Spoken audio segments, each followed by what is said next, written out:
un caso, que es, sería como una fuente de área, que queremos ver si podemos hacer una modelación. Sí. Pero, digamos, en este caso, digamos, no es una chimenea, sino es básicamente por un tema de remoción del particulado de una superficie de suelo. Es posible también poder hacer una modelación para analizar, digamos, la remoción de material particulado digamos, que está en el suelo. Sí.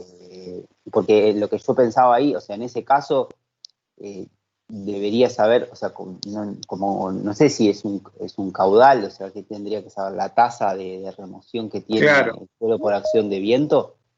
Claro, eso está, a ver, ¿eso está al aire libre o está...? Está al aire libre. Es un Sí, porque patio, como si fuera un patio. claro, sí, es una zona del suelo que va a ser, digamos, va a ser remediada como un área natural, digamos, pequeña igual, no es de gran Claro. extensión. Mirá, ¿y la erosión se produce por viento? Sí, básicamente por la remoción de viento, porque es en la Bueno, Patagonia. sí. Bueno, tenés que tener en cuenta dos cosas. Y bueno, primero, la erosión tiene una velocidad umbral.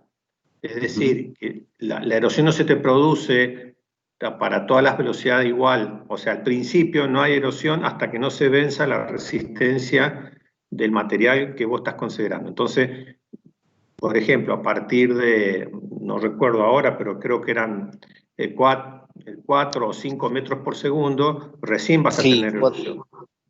sí, porque corrimos un modelo, pero como para otra cosa, que es el Rebeca. No sé si quizás lo escuchó, pero se Sí, utiliza lo he visto, pero no lo tengo bien claro cómo funciona. Sí. Sí, y bueno, tiene una modelación de aire y dice como que la velocidad de la capa límite, no recuerdo bien, no sé si es 1 metro, es 4 metros por segundo. Claro, sí, por eso. Entonces vos Yo vas a tampoco lo tener, entendí, ahora lo entendí, no sabía por qué ponían 4 metros. claro, porque, o sea, vos imaginate el rozamiento que se te produce, ¿no es cierto? Además, en la misma rugosidad del suelo, Sí, cuando hay viento muy bajito, no alcanza a producir la erosión. Bueno, y claro. después vas a tener, entonces la erosión se te va a producir a partir de una cierta velocidad y ahí se puede modelar. Igual tenés que tener en cuenta la otra cosa que es importante es cuál es el grado de humedad que tiene el suelo, cuál es el grado de rugosidad, es decir, qué porcentaje de arcilla, qué porcentaje digamos, de grava, o sea, cuál es cuál es la granulosidad que tiene el suelo, que eso Bien, también se tiene que incorporar para poder determinar. Mientras más fino, obviamente, si es más tipo talco, así más sí. material suelto, bueno, ahí va a tener una mayor erosión, ¿no? Ujú. Perfecto. Pero sí se puede modelar, sí se puede modelar, teniendo en cuenta esas cosas, ¿no? O sea, y después la tasa, vas a tener que definir una tasa de emisión que está en área, Claro, eso está. digamos, miligramos por metro cúbico, miligramos por metro cuadrado, vas a tener que poner, ¿no? O sea, Sí, cuánto se te emite por cada metro cuadrado. Eso va a tener que buscar digamos, para ese sí. tipo de material, o esa combinación de material que tengas en la zona para ver cómo se te puede erosionar. Bien, perfecto. Genial.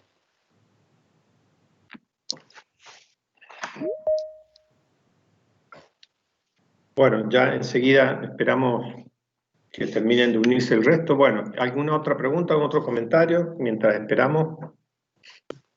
No, está bien. Gracias, profe. Bueno, ok. Muchas gracias.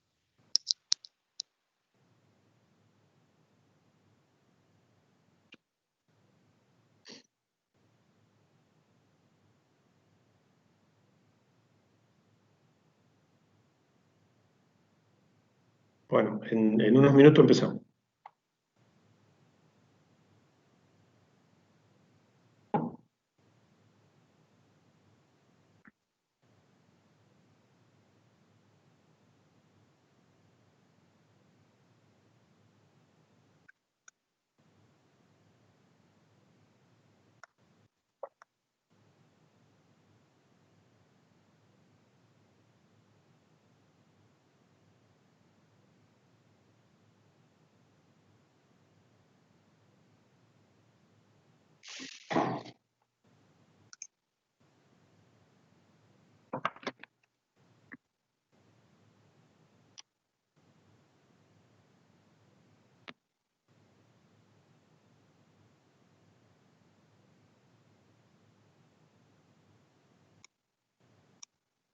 Bueno, vamos a comenzar. Estábamos entonces viendo los distintos mecanismos de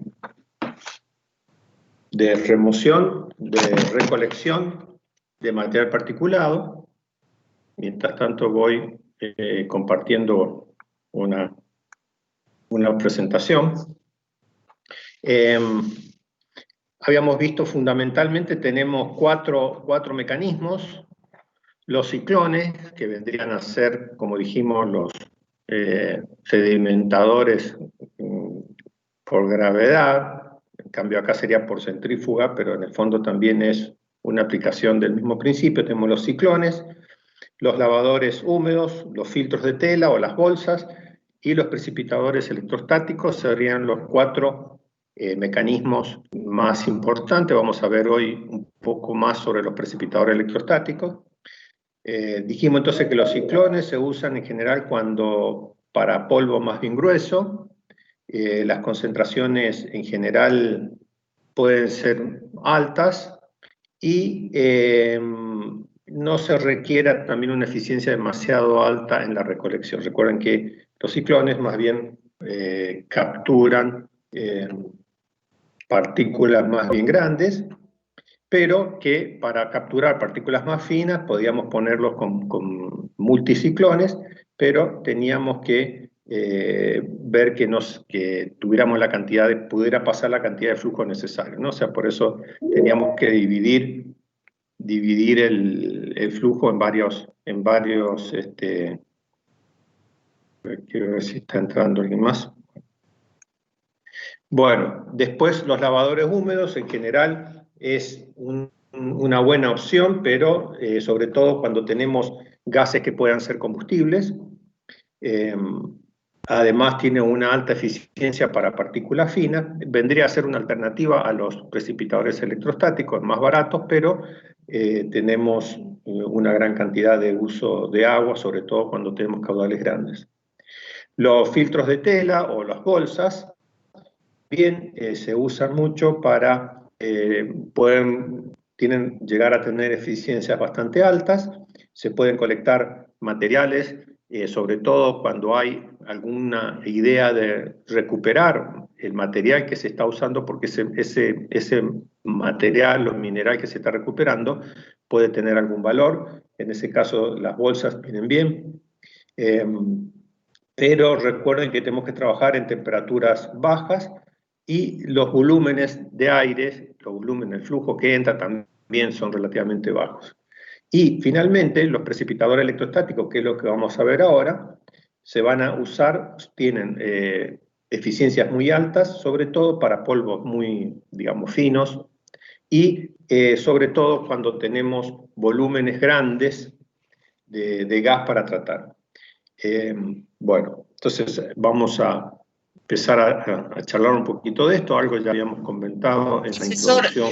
Sí. En general también se usa una mezcla de esos dispositivos, ¿no? Porque yo he visto ciclones con después filtros de manga, con al final un filtro tipo EPA de vacío, todo para lograr la eficiencia, o sea, no siempre es del mismo tipo de equipo que se hace la mezcla. Exactamente, por eso, ya justamente después vamos a ver un gráfico de eso, pero sí, totalmente correcto lo que estás diciendo.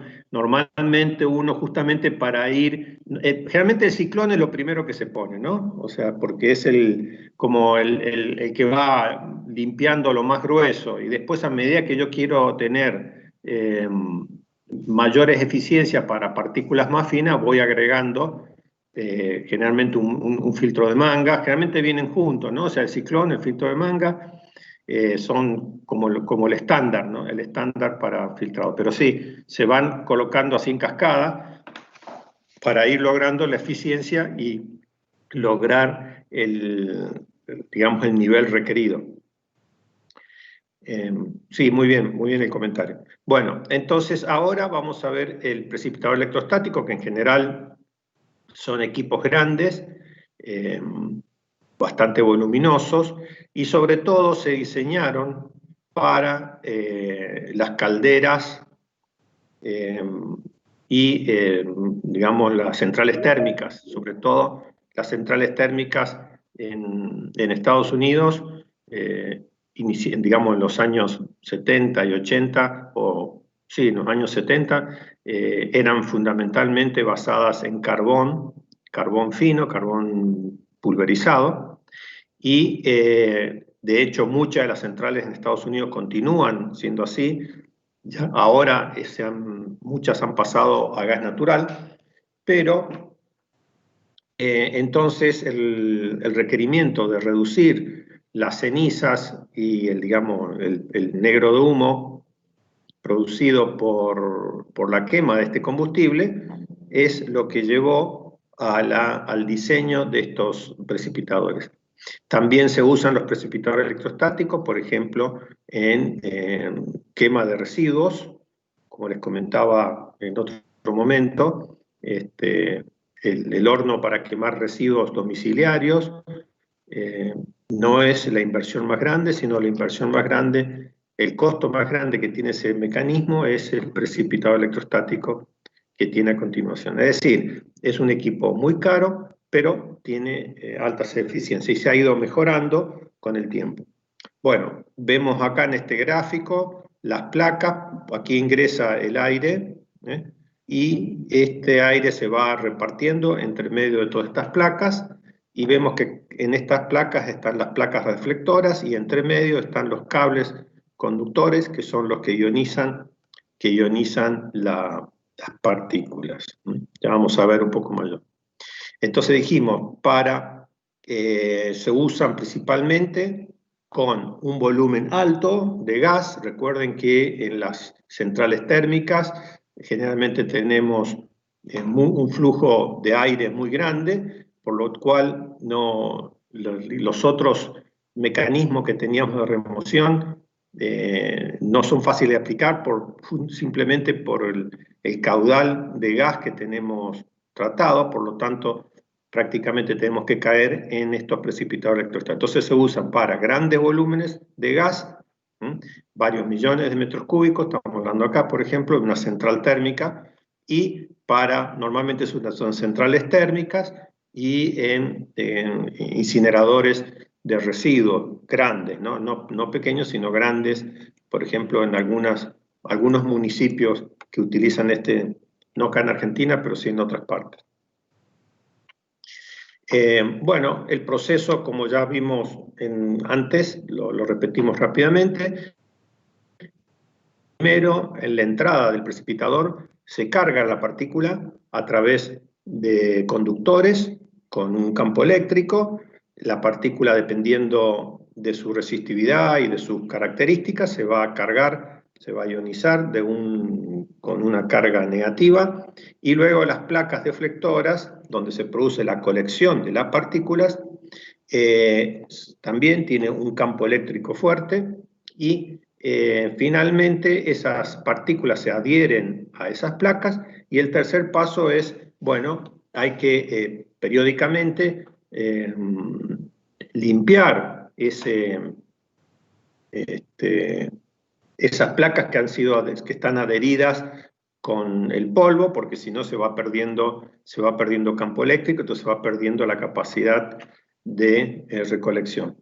Por eso se hace con una frecuencia determinada dentro del proceso, y se golpea normalmente con una especie de martillo. Las placas se golpean y se cae simplemente porque se desprenden, ¿no? Generalmente los filtros electrostáticos están divididos por sectores, de manera que mientras que se hace la limpieza, digamos, el gas que se está limpiando no pasa por ahí. Bueno, generalmente, como dijimos, las partículas se ionizan, y en esos conductores genera un campo eléctrico fuerte, que es el que atrae a las cargas positivas o los iones que resultan de esa carga de partículas. Muy bien.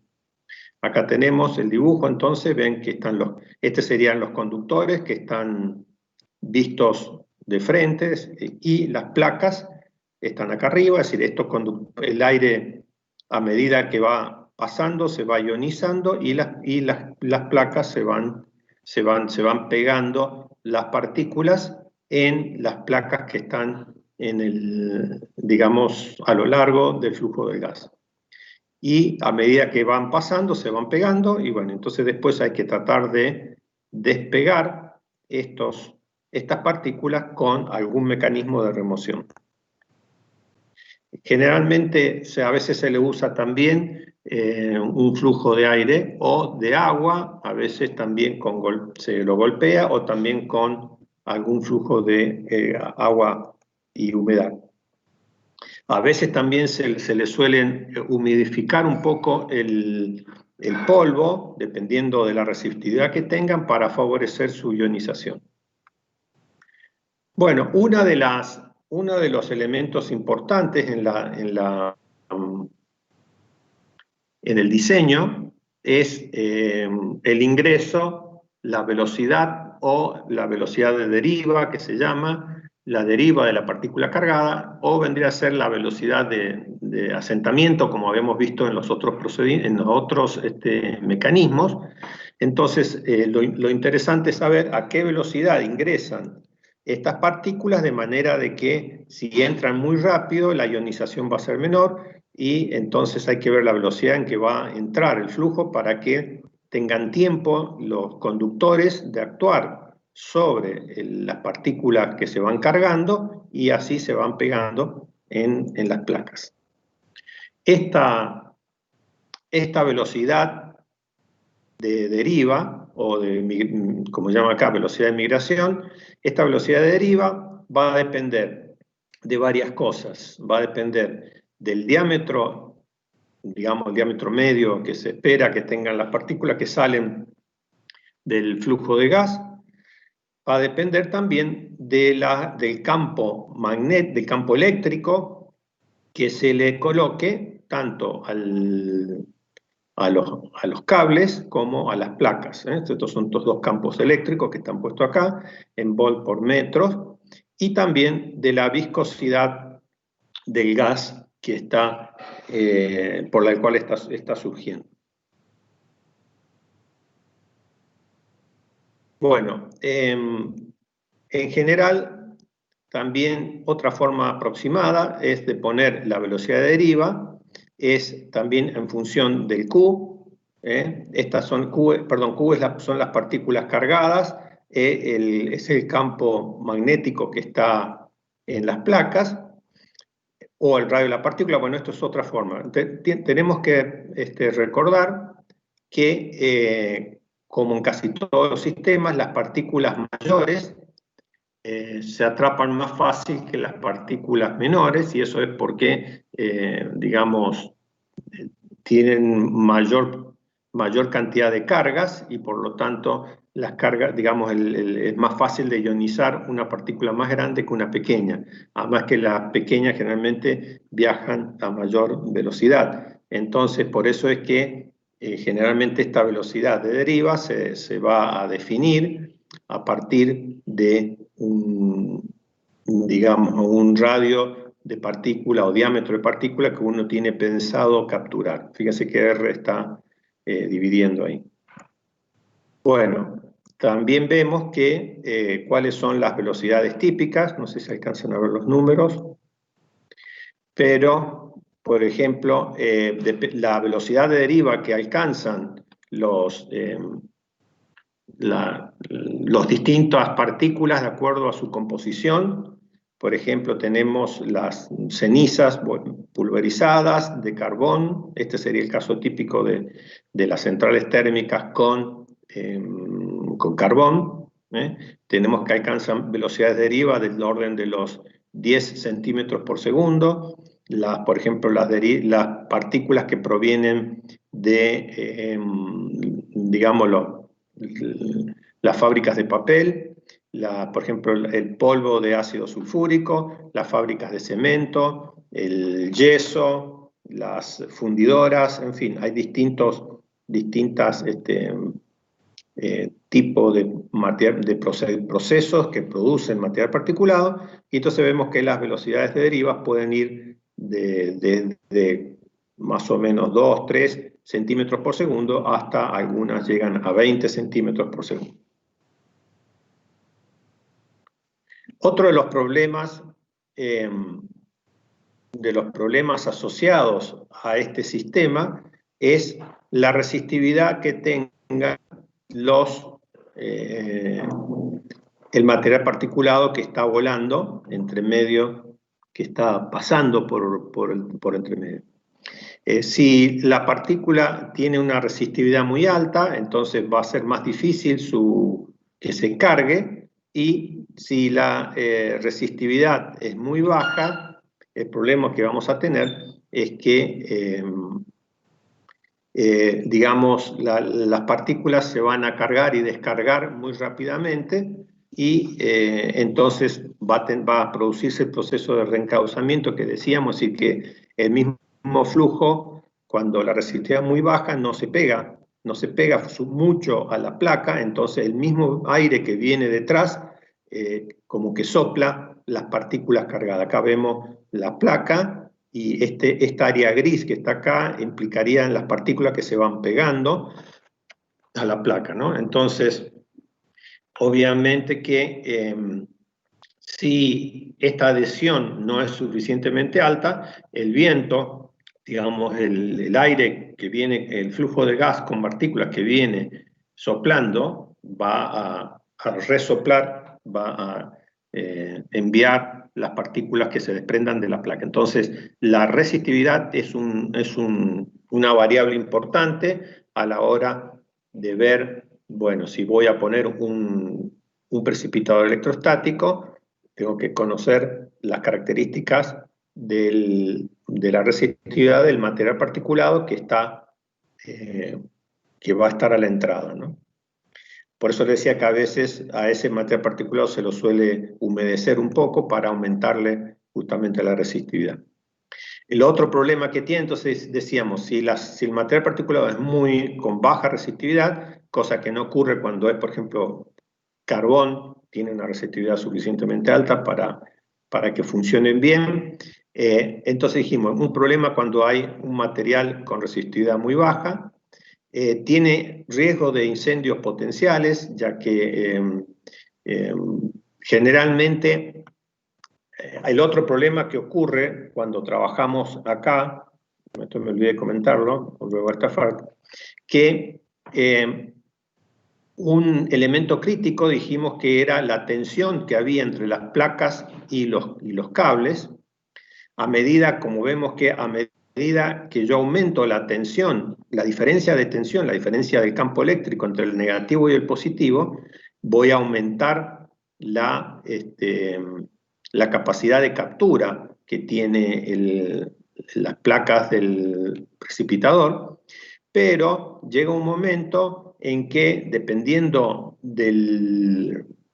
justamente de la resistividad del gas, de la viscosidad del gas, empiezan a producirse arcos eléctricos, chispazos, por decir así, arco eléctrico entre el campo negativo y el campo positivo, que termina dañando, o sea, es como si fuera un rayo, es el mismo proceso que ocurre un rayo de tormenta. Entonces aparecen rayos, digamos, descargas eléctricas internas, y el problema es que si hay muchas descargas eléctricas se va dañando la placa.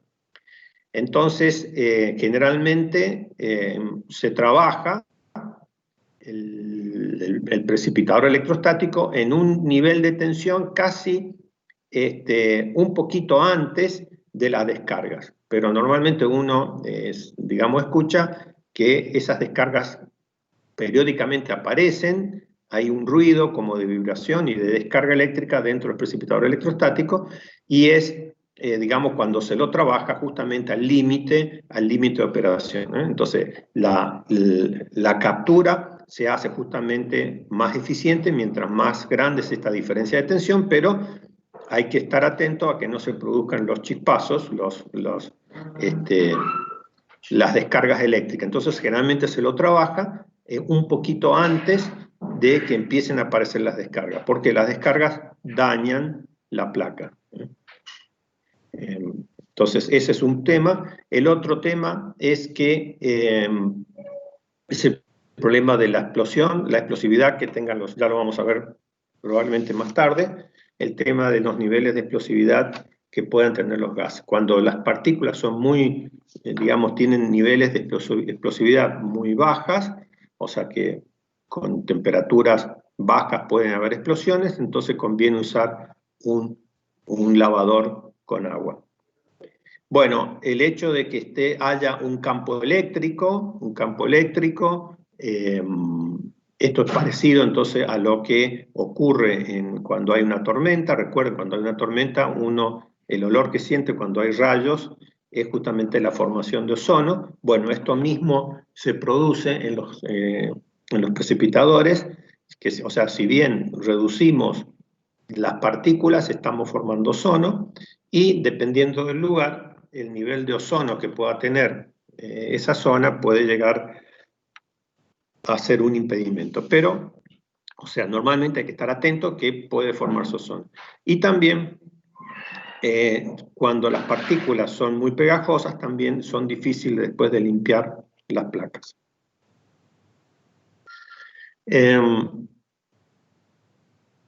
Generalmente para calcular el área de recolección específica va a depender del flujo de gas que tenemos y la eficiencia que queremos lograr. Recuerden que omega, acá tenemos la velocidad de migración, G es el flujo, y acá vemos entonces que la eficiencia va a estar relacionada con la velocidad, el área de recolección y el flujo del gas que está circulando. Dijimos entonces que para distintos tipos de materiales o para distintos tipos de material particulado o de procesos, tenemos velocidades que habíamos dicho que oscilaban entre los 2-3 centímetros por segundo hasta los 20. Entonces acá justamente aparece nuevamente, ven, caldera carbón, que es un poco lo que se usa mucho, es de 4 a 20 centímetros por segundo. La fabricación de yeso, la fabricación de cemento, también cemento es un problema que genera muchísimo material particulado. Tiene este tipo de velocidad de deriva. Bueno, acá tenemos niebla de ácido sulfúrico, molinos de pulpa, bueno, es un poco, ya lo vimos en la anterior. Bueno, la limpieza del precipitador se hace a veces con depuración húmeda, si se circula con vapor, agua y vapor, y por lo tanto se despegan las partículas, o generalmente se lo hace también con ciclos de golpeteo, digamos, se golpean las placas tienen como unos martillos que se van golpeando periódicamente para hacer caer el material particulado. Para ello, acá digamos, no sé si alcanza a verse, ahí está martillo, ven que acá abajo dice martillos, entonces estos van golpeando. Acá ven que dice martillo, no sé si alcanzan a leerlo. Bueno, están digamos, estas varas van golpeando las placas y hace que vayan cayendo las partículas. Entonces, cuando se limpia esto, se cierra el flujo que ingresa, porque si no, todo ese material particulado que se va removiendo se vuelve al flujo del proceso. Entonces, por eso es que se cierra este proceso, se golpetea. Fíjense que acá abajo, no sé si alcanzan a ver, hay unas tolvas, que es donde van recolectando el material que se va depositando.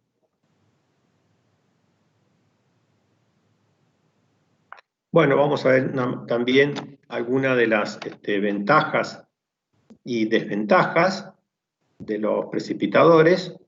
En general, tienen una eficiencia de colección alta, puede llegar hasta partículas muy pequeñas, generalmente están menor a 5, de menor a 5 para menores a 5 micrómetros.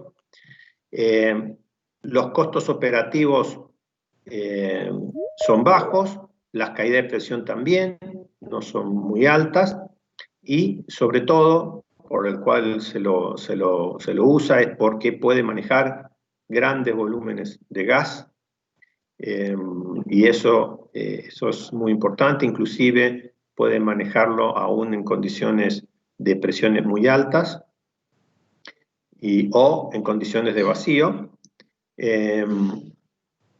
También se pueden usar aún cuando hay partículas corrosivas y,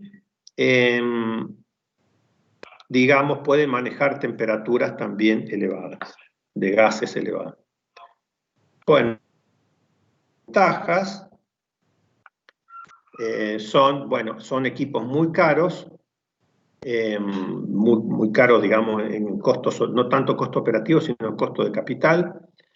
Son bastante sensibles a variaciones en las condiciones del gas, porque recuerden que dijimos que el flujo de gas estaba muy sensible a la velocidad de deriva.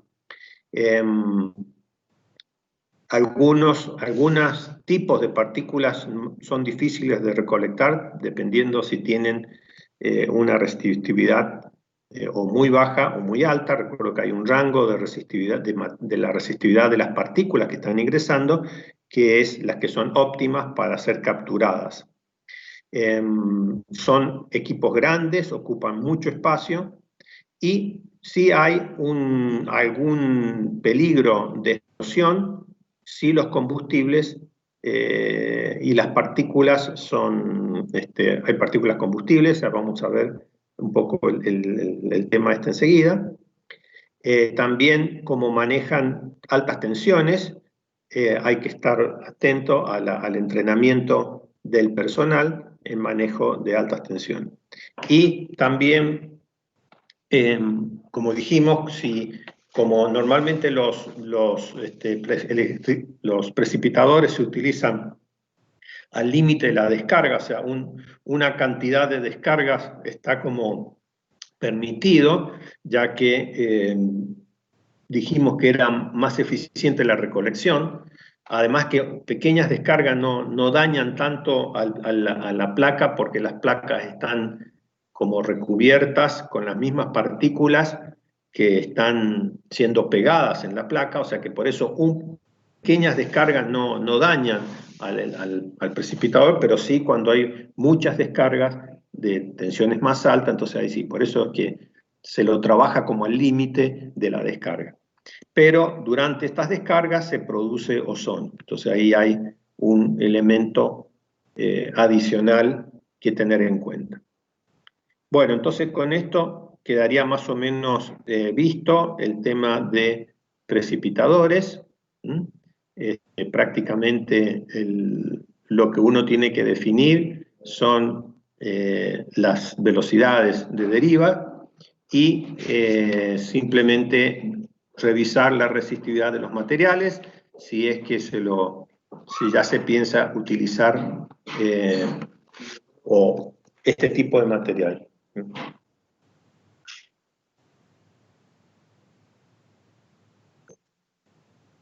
Bueno, entonces, como resumen de todos estos puntos, podemos decir que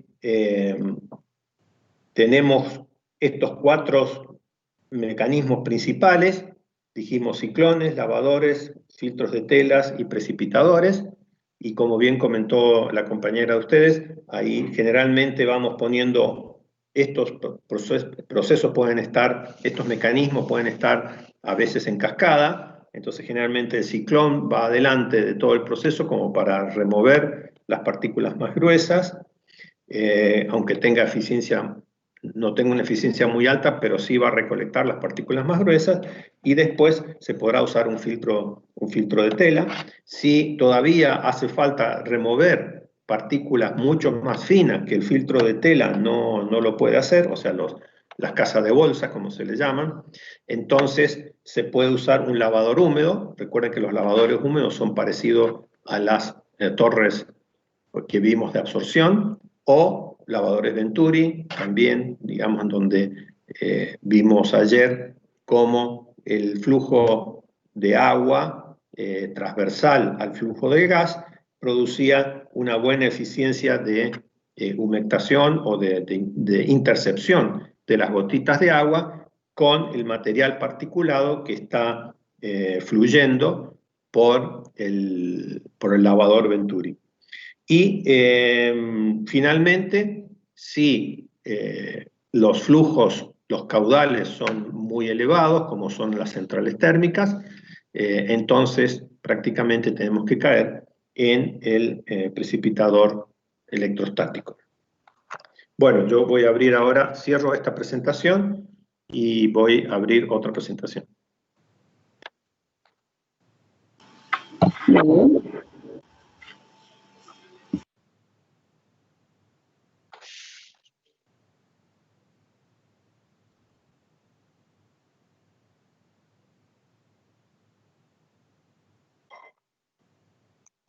Eso también es por un tema económico, ¿no? Porque a medida que, o sea, los equipos a medida que más se paran, más costosos son.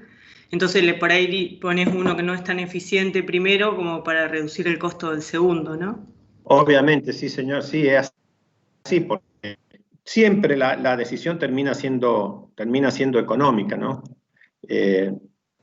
Digamos, las empresas van a tratar de resolver el problema con el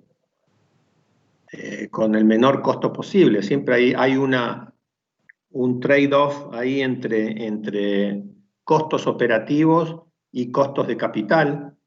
Siempre hay veces que un equipo puede tener un costo operativo grande y de capital bajo, y al revés, ¿no? Por ejemplo, los precipitadores electrostáticos tienen costos de capital muy altos, pero después el costo de funcionamiento, digamos, no es tan alto porque es con campo eléctrico, con electricidad. En general la electricidad no es tan cara, digamos, ¿no? O sea, no es que consume tanta electricidad, sino que es más bien campo eléctrico. Entonces ahí se combina, hay que ver entonces cuál es el costo. Y después los otros también, o sea, puedo poner combinaciones digamos, de estos filtros para lograr los requerimientos ambientales que especifican, ¿no? Obviamente que a medida que cada vez las regulaciones se hacen más estrictas, y bueno, cada vez hay que buscar mecanismos de remoción más eficientes. Entonces, eso es un proceso permanente, pero también, así como es un proceso, también cada vez hay nuevos diseños que van amoldándose a la exigencia ambiental. Por eso la EPA tuvo durante mucho tiempo el argumento que es the best available technology, o sea, la mejor tecnología disponible.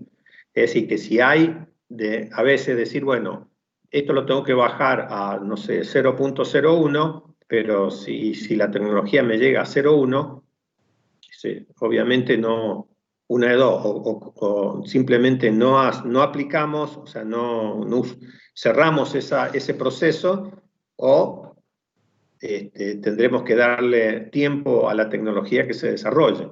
Esa es la discusión permanente entre ambientalistas y la parte industrial. Entonces, bueno, siempre está esa discusión. El tema es que si hay una tecnología disponible, bueno, hay que usarla. Y si no hay, y bueno, habrá que evaluar si el daño que está produciendo esa actividad es muy grande, bueno, entonces no se podrá hacer. Entonces esa es la discusión permanente. Acá, por ejemplo, en Mendoza hay prácticamente, por ejemplo, la minería está prohibida por ley, pero eso es porque ha sido una pelea de años, que viene la pelea entre ambientalistas y el grupo de los que quieren hacer inversiones mineras. Y siempre yo he participado en muchas de esas discusiones, he hecho algunos estudios del tema, y bueno, a veces la discusión se ideologiza y prácticamente no hay argumentos técnicos que puedan convencer al grupo ambientalista, pero por otro lado, el grupo ambientalista, o sea, uno después, yo con el tiempo he visto que algunas veces yo tenía una postura de que con una buena tecnología la actividad se puede hacer, pero después la experiencia nos muestra de que o esa tecnología se usó mal, o no se usó, o no se controló, o hubo algún tipo de, digamos, de impericia, con lo cual se terminan generando problemas ambientales muy grandes. Entonces, con el tiempo he aprendido a respetar los argumentos ambientalistas. Cuando digo ambientalista, digo aquellos que están muy ideologizados, que prácticamente, digamos, pero por ahí, digamos, he aprendido a respetarlos porque si bien ellos lo defienden casi ciegamente, después la experiencia de lugares que han quedado muy, muy deteriorados con la actividad, en este caso estoy hablando de la minería, pero puede ser otra actividad, termina justificando esa postura. Entonces, es difícil tener a veces una visión muy objetiva de esto, porque si uno lo ve muy desde el punto de vista de la ingeniería, uno ve que en los papeles esto se puede hacer de esta manera, pero después en la práctica ocurre que no se hizo de esa manera, o se hizo mal, o los rendimientos que se esperaban no eran esos, bueno, una serie de problemas, cadenas de eventos que termina generando desastres ambientales. Así que bueno, esa es un poco, digamos, todas las decisiones ambientales de la ingeniería ambiental y además, como les comentaba, también la responsabilidad que tienen los ingenieros ambientales, el especialista ambiental, porque después, cuando hay un problema, hay que comparecer ante la justicia, es decir, muchas veces después hay juicios de por medio, hay que justificar las decisiones que se tomaron, entonces yo los insto a que sean responsables en su trabajo como ingenieros ambientales, porque se pueden producir desastres y después hay que pagar esas consecuencias. Por más que ustedes trabajen para una empresa, la empresa podrá, digamos, responder en la parte civil, es decir, si hay que hacer una indemnización va a tener que poner la plata, pero la parte penal recae sobre el ingeniero ambiental. Entonces, será corresponsable los directivos de la empresa, pero de la parte penal no se van a escapar. Entonces, hay que ser responsables y bueno, estudiar y bueno, tomar las decisiones lo mejor posible. Bueno,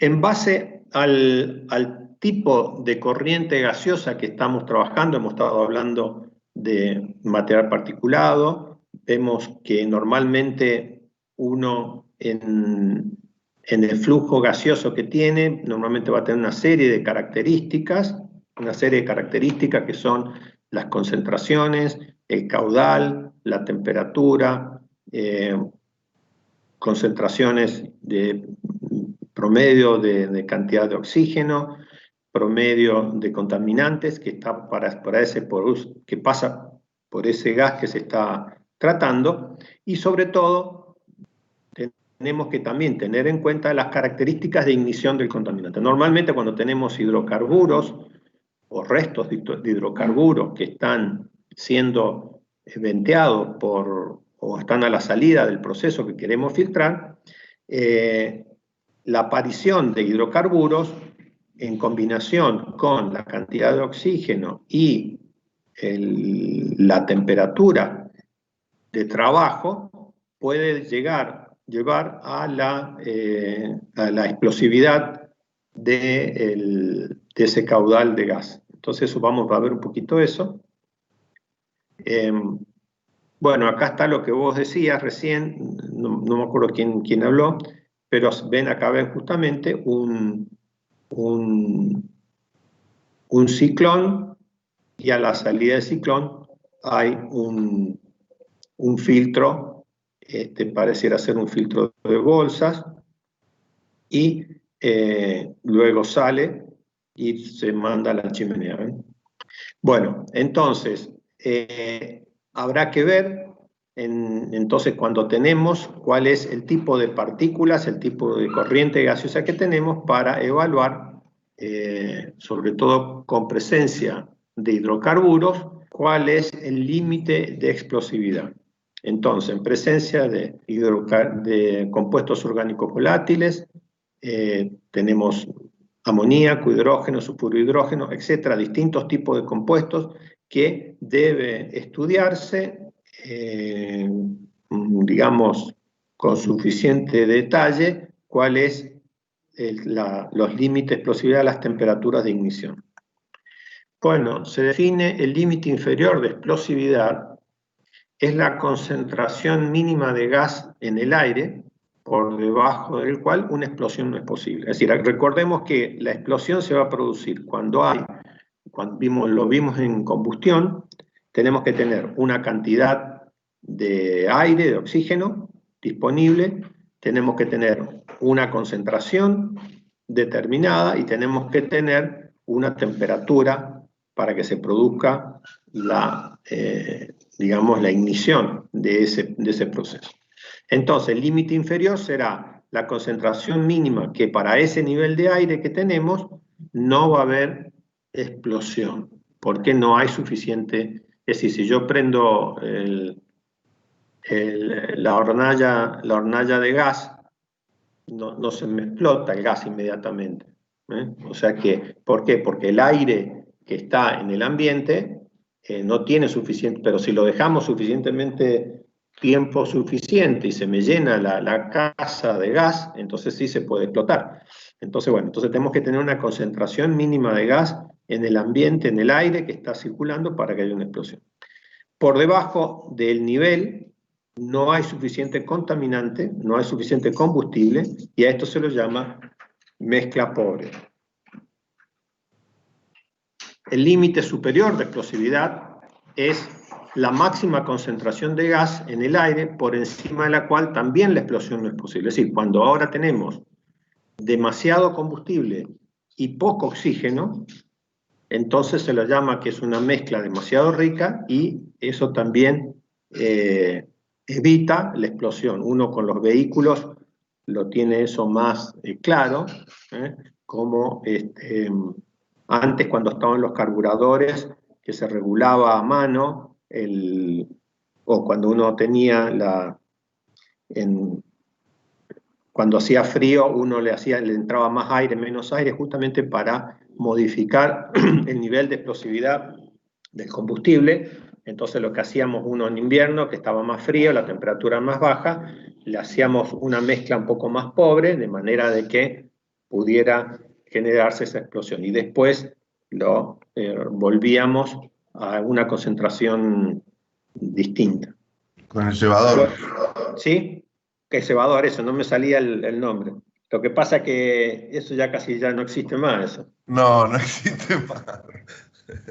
Pero para los que somos más viejitos nos acordamos de los cebadores. Sí, habrá renegado, sí. Sí. Claro. Con el Renault 2, el Falcon que tenía. En la altura también, con la falta de oxígeno, uno tenía que ir regulando. Claro, por el esto. carburador con los chicleros. Justamente por esto. Cuando uno está, por ejemplo, en un camino de montaña a suficiente altura, tiene menos oxígeno. Entonces, por ahí los vehículos antes, ahora ya digamos se regulan automáticamente, pero había menos oxígeno. Entonces, obviamente que la explosividad variaba, ¿no? Entonces, bueno, había que hacer una mezcla un poco más rica.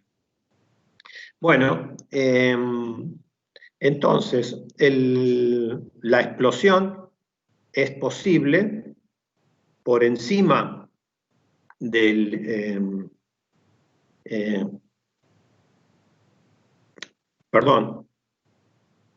Sí, el límite superior de explosión, o sea, por encima de ese nivel y por debajo del nivel del límite inferior, estaba viendo técnicamente es posible, digamos, o sea que la operación, acá me faltó poner la operación del proceso que estamos queriendo realizar, es técnicamente posible por encima del límite superior de explosividad o por debajo del límite inferior de explosividad. Le hago una consulta. Sí. En términos de seguridad, ¿qué conviene trabajar? ¿Por encima del límite o por debajo? Lo que pasa es que eso va a estar, no sé, yo, digamos, no te podría decir directamente, pero sí, digamos, uno tiene que, porque eso va a depender de lo que tenés a la salida, ¿no? Cómo es el proceso que vos tenés, obviamente, pero normalmente uno tiene que ponerse lo que estamos diciendo acá, uno tiene que establecer un margen de protección. Normalmente uno va a trabajar por debajo del límite de explosión, por lo que vamos a ver enseguida, por las temperaturas que están involucradas en digamos, para los distintos combustibles, ¿no? Entonces, Claro. pero hay que, o sea, del límite hay que todavía correrse un poco por las dudas, por los cambios que pueden haber en las concentraciones y temperaturas. Entonces, por ejemplo, uno ve que distintos compuestos, estas son, digamos, las concentraciones a la cual a temperatura, digamos, de trabajo ambiente se pueden producir estas explosiones. Entonces vemos la acetona, el amoníaco, y sobre todo, a ver si tengo, bueno, ya lo vamos a, creo que tengo una tabla de explosividades con la temperatura, para que vean, creo que está la tabla más abajo, ya lo vamos a ver. Entonces, obviamente que dependiendo de la temperatura, dependiendo de los niveles de oxígeno y de los niveles de concentraciones que hay en ese flujo de gas, va a ser el límite inferior y el límite superior de explosividad. Un cálculo aproximado que se suele usar es el método de Jones. Acá tenemos la ecuación de combustión típica que ya habíamos visto, en donde tenemos una cantidad de M cantidad de carbonos, X cantidad de hidrógenos y Y o Y cantidad de oxígenos en el hidrocarburo, más el oxígeno 2 nos da esta ecuación de combustión completa, y entonces nos define que el límite inferior de explosividad en porcentual estos son cálculos empíricos, 0,55 por 4,76 por M, donde M es esta cantidad de carbono, 1,19 por X la cantidad de hidrógenos, y 2,38 por Y, esta cantidad de oxígenos que tiene el hidrocarburo. Lo mismo, hay otra ecuación parecida, para el límite superior de explosividad, que está también en función de las mismas expresiones. Por supuesto, en una mezcla de gases ahora, uno tiene que considerar, digamos, los límites de cada uno y luego calcular como si estuvieran en paralelo. Es decir, siempre, por ejemplo, si ustedes tienen dos resistencias en paralelo, a ver si ustedes se acuerdan, dos resistencias en paralelo, por ejemplo, de 4 y 4 nos da la mitad, 2. Y si tengo tres resistencias de 4, 3 y 2, si tengo el paralelo de esas cuatro resistencias, el valor que me da el paralelo es menor que la menor. Acuérdense, siempre el paralelo entre tres cosas o cuatro cosas siempre va a ser menor que la menor. Bueno, esto es lo que está acá. 1 sobre este valor, 1 sobre va a ser siempre, cuando yo saque esta cuenta, va a ser menor que la menor. Y después, bueno, hago digamos, invierto y voy a tener el valor. Es decir, que hay que tener en cuenta todas las condiciones, voy a tener que tener en cuenta todos los distintos compuestos que hay en esa mezcla. Bueno, ahora tenemos también por qué se produce la ignición. Bueno, la ignición se puede producir por distintos motivos. Puede ser por electricidad estática, que se produce por el movimiento de gas. Puede ser por electricidad estática, por impacto de partículas en componentes metálicos. Justamente a mí me tocó hacer una modelación del incendio que hubo en Malargüe, de unos tanques de combustible. En Malargüe, digamos, la YPF tiene una parte de concentradora de todos los pozos que hay por ahí en la zona, y eso iban a parar a unos tanques grandes que luego se bombeaban por un oleoducto hasta la refinería acá en Mendoza.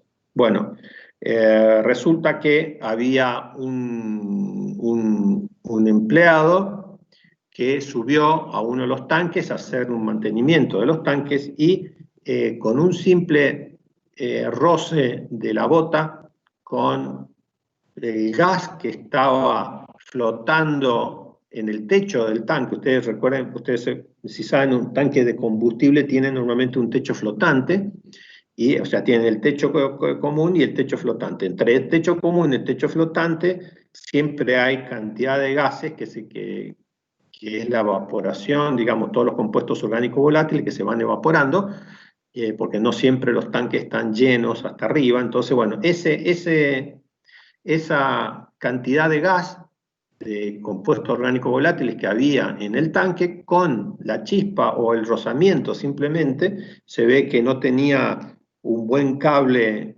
normalmente se hacen con cables conectados, bueno, produjo el incendio de esos tanques, que terminó incendiando como 4 tanques gigantes que había ahí de combustible. Bueno, fue un verdadero desastre. Y después a nosotros nos tocó, nos llamaron inmediatamente, estuvimos ahí prácticamente a los 2 días estuvimos allí, y hicimos una caracterización y una modelación de todas las emisiones que se produjeron, y la idea y lo que tuvimos que ver era primero si la contaminación había llegado al río. Por suerte no, porque tenía suficientes digamos, elementos de contención, como pequeñas barreras de contención, porque esto estaba cerca del río, y también la contaminación no llegó a la ciudad de Malargüe, sino que, bueno, tuvo vientos favorables. Bueno, hicimos una modelación bastante completa de eso, así que fue un trabajo muy, muy interesante, muy intenso, y ahí justamente uno tiene la experiencia de lo que significa trabajar con seguridad y el desastre que se puede armar. Afortunadamente hubieron varios heridos graves, pero no hubo ningún fallecido, a pesar de que fue un verdadero desastre. Y uno llegar ahí a ese lugar y ver todo incendiado, todo quemado, parecía que uno iba a un lugar donde había habido una guerra, ¿no? Está todo destruido. Bueno, era tristísima ver cómo había quedado esa central de bombeo de ahí de YPF. Bueno, entonces, cuidado entonces con la ignición, seguridad en el trabajo cuando uno trabaja con estos, y bueno, asimismo, entonces lo mismo, los flujos de gases pueden, alguna chispa, alguna electricidad estática que siempre se produce por el movimiento de gases. Ustedes mismos habrán tenido la experiencia de que, qué sé yo, si van a andar en bicicleta, están con el aire que les da en la ropa, dependiendo de la ropa, después tocan algo metálico y les da un chispazo. Eso, no sé si han tenido esa experiencia, pero es habitual. O sea, el movimiento de partículas, simplemente por el roce de las partículas, se pueden cargar. Justamente después ese contacto entre metales que pueden haber estado cargados, uno positivo y uno negativo, dependiendo del tipo de partículas y el tipo de Digamos, es como ocurre en la naturaleza, o sea, cuando corre viento se empieza a cargar y tenemos rayos. Los rayos pueden ir de abajo para arriba como de arriba para abajo, dependiendo de la naturaleza del suelo y el contenido de material particulado que había en las nubes, ¿no?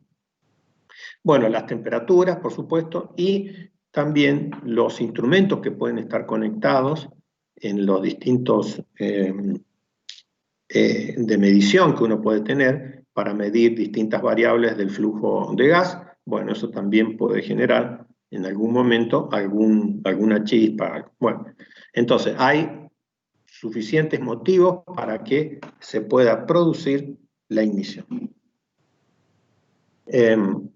Para ello hay equipos que nos permiten medir hay equipos portátiles y fijos que miden este límite inferior de explosividad. Entonces se pueden usar para poder monitorear cuál es la situación. Bueno, esto sería en cuanto a la explosividad. Por eso les decíamos antes que el nivel de explosividad es lo que también puede llegar a determinar el uso de un lavador húmedo en vez de un precipitador electrostático o un filtro de tela. Los filtros de tela son los que también por ahí tienen más peligro de explosividad, dependiendo también, por supuesto, de todo lo que ya dijimos anteriormente. Bueno, ahora, a partir de ahora vamos a ver un poco lo mismo que hemos estado viendo como elementos dispositivos individuales y nos vamos a concentrar en ver cómo resolver estos procesos, o sea, cómo combinar estos distintos mecanismos, pero orientando el pensamiento, la discusión hacia contaminantes específicos. Bueno. Vamos a empezar con los NOx. Bueno, los NOx son uno de esos contaminantes que ya dijimos que son irritantes para la salud, irritan las vías respiratorias, y es algo que es difícil de controlar. El NOx es uno de los más difíciles porque prácticamente cualquier proceso a altas temperaturas, calderas, etcétera, cuando tengo oxígeno y un flujo de gas a alta temperatura, voy a generar los óxidos de nitrógeno, porque el nitrógeno está presente en el aire siempre y a determinadas temperaturas digamos, el nitrógeno del aire se combina con el oxígeno del aire formando los NOx. Vemos que los NOx, se emiten muchísimos NOx, tanto en los vehículos como en las centrales térmicas. Centrales térmicas es la más importante. Justamente, no sé si les mostré las fotos, digamos, las imágenes satelitales. Hay un satélite actualmente que se llama Tropomi, lo habrán visto quizás cuando mostraban cómo había variado los óxidos de nitrógeno por efecto de la pandemia. Yo he hecho varios trabajos de eso y realmente los NOx provenientes, por ejemplo, de las centrales térmicas y de los vehículos, pero fundamentalmente de centrales térmicas, realmente se muestra una mancha importante en las imágenes satelitales de los óxidos de nitrógeno. Bueno, entonces la combustión genera muchísimos NOx, ya lo hemos visto, y dijimos que produce efectos sobre la salud y es parte del smog fotoquímico. Lamentablemente los NOx son difíciles de controlar, por lo tanto, la estrategia más importante para la reducción de NOx es tratar de emitir menos. Esa es la estrategia, y ahora vamos a ver cómo hacer para emitir menos. Bueno, acá un poco lo que estábamos diciendo, vemos que procesos industriales, fuentes industriales, calderas, tiene tenemos muchísimos niveles de mucha emisión de NOx, los vehículos, y, por ejemplo, acá esta es una estadística para Estados Unidos de las emisiones de NOx, y vemos que los vehículos son importantes, es la porción negra, pero después, inmediatamente después, viene las centrales térmicas, por ejemplo de carbón, otros medios de transporte, comercial, industrial, etc. Bueno, este es el inventario hecho por mí y por mi grupo. Entonces vemos acá, por ejemplo, para la Argentina, este sería el inventario de NOx de Argentina. Estoy terminando ahora un inventario mensualizado, tengo el inventario por mes de todas las emisiones de Argentina del año, prácticamente el año 90, algunos del 95 hasta ahora, mensual, o sea, mes a mes tengo todas las emisiones producidas en el país, en distintos puntos del país, y vemos entonces en este inventario de emisiones que la producción de energía, tenemos esta torta de un 20%, acá se ven las manchitas rojas, son fundamentalmente las ciudades, tenemos la producción de energía, un 20%, el transporte, fíjense, acá tenemos un 53%,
microgramos por metro cúbico de media anual y 200 microgramos de media de una hora. De acuerdo a lo que charlamos ayer, justamente sería la media anual, bueno, eso es simple de calcular, y 200 de media de una hora.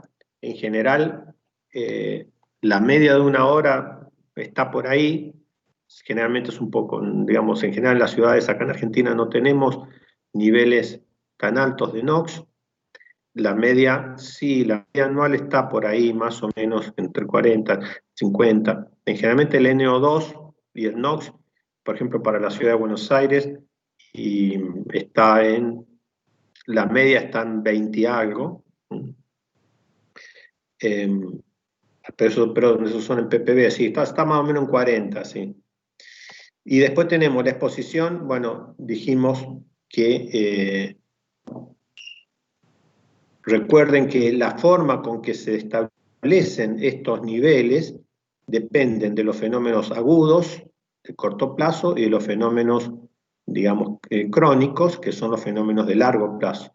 Normalmente son curvas que son de tipo exponencial decreciente o hiperbólicas, en donde el efecto de corto plazo puede tener el mismo daño que un efecto, que un nivel bajo, pero crónico.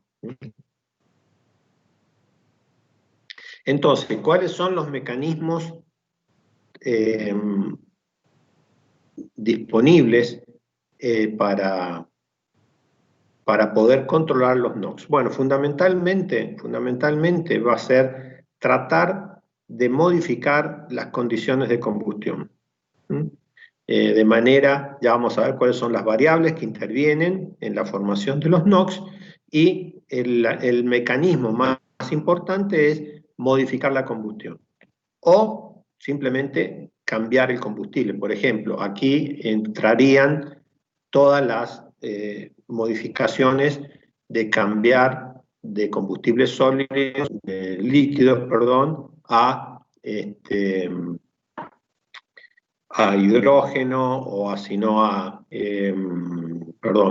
eléctrico o solar, o en fin, tratar de modificar. Una estrategia sería tratar de modificar digamos, el combustible, sería una de las medidas. Por eso los NOx son muy complicados de controlar. Normalmente la estrategia central es: o me muevo a otro combustible o trato de modificar las variables de la combustión.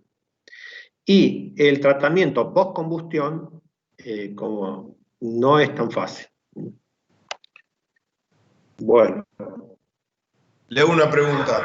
Sí.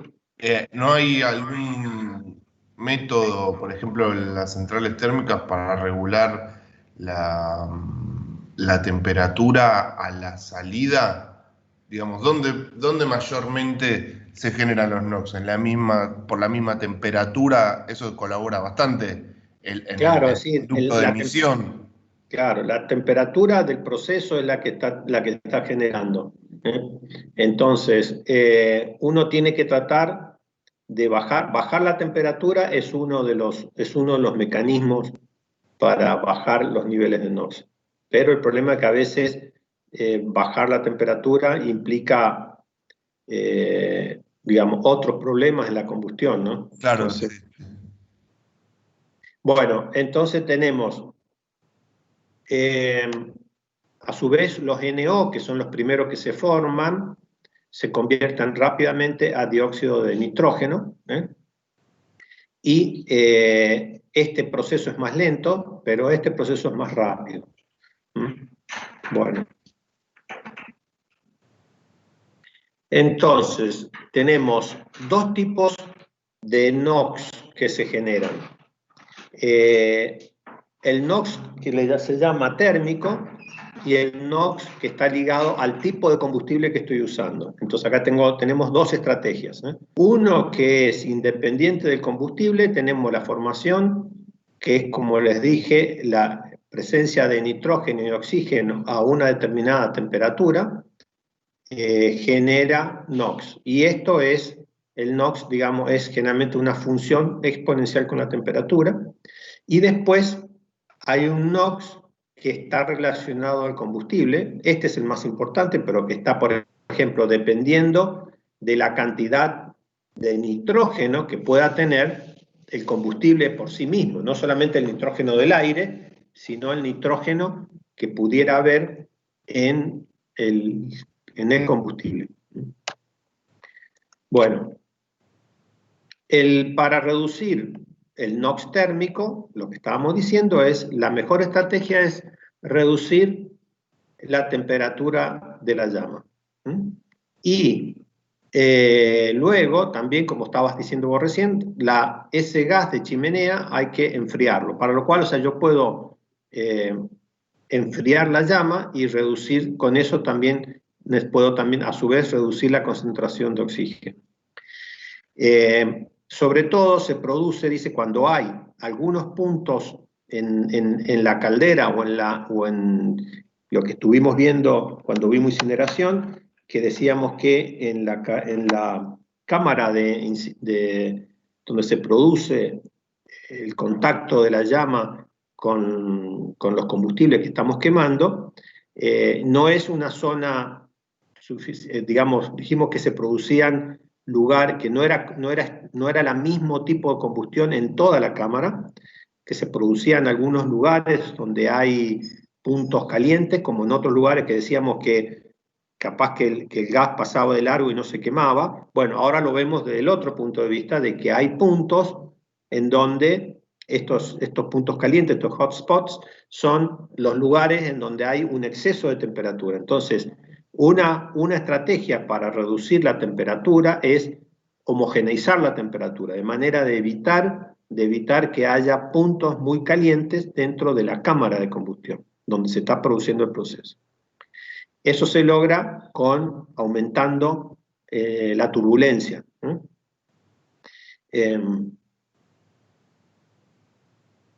Bueno, esa sería una de las estrategias para tratar de reducir la temperatura de la llama, haciendo recircular los gases, bajando un poco la temperatura y tratando de evitar que se generen estos puntos calientes o excesivamente calientes. Esta recirculación también es una estrategia de dilución. Es decir, cuando yo hago recircular el gas, en el fondo lo que estoy haciendo es,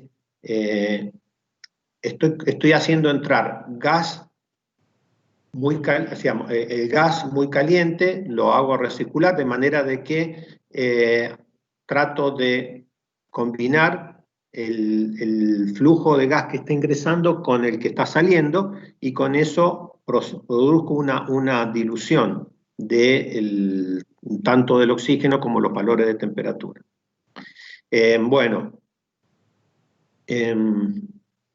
Acá también tenemos que tener en cuenta lo que estábamos conversando de los límites de explosividad como estrategia, digamos, cuando usamos esta estrategia.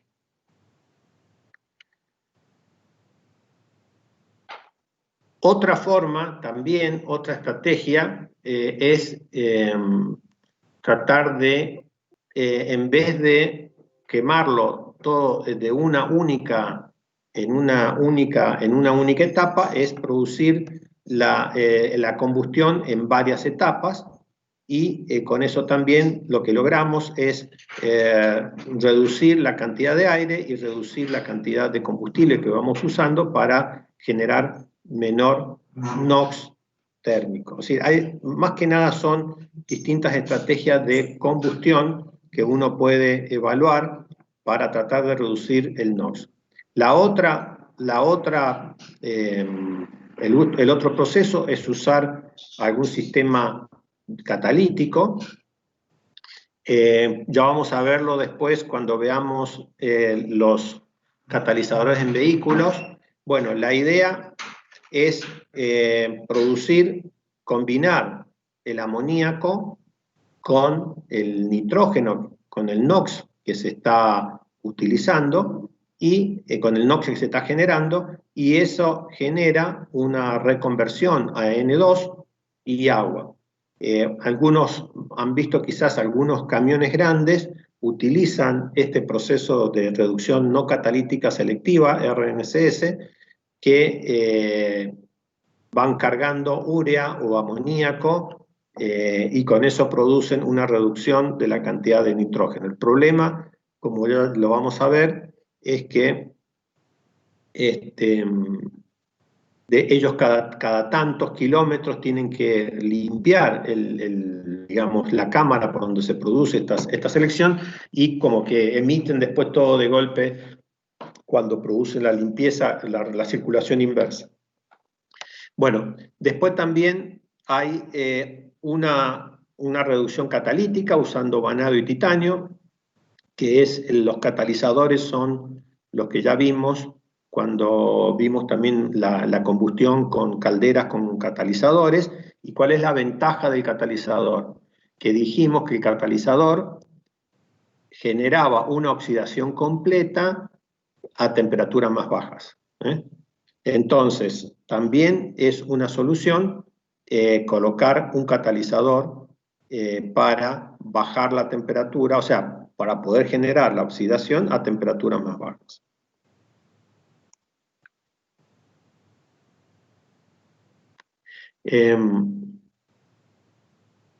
Entonces, sin embargo, esta digamos, cada uno de estos procesos. Otra forma, como dijimos, es simplemente tratar de usar combustibles, cambiar el tipo de proceso o cambiar el tipo de combustible, ¿no es cierto? Eso sería también, por ejemplo, para los vehículos, que son uno de los que más NOx emiten, podríamos pensar en vehículos eléctricos, y después habría que ver la electricidad, la generación de electricidad, con qué tipo de electricidad vamos a proveer a los vehículos eléctricos. Entonces probablemente en hornos con catalizadores sea más fácil controlar los NOx. Es decir, es un problema realmente, el tema de NOx es difícil de resolver, porque está presente siempre.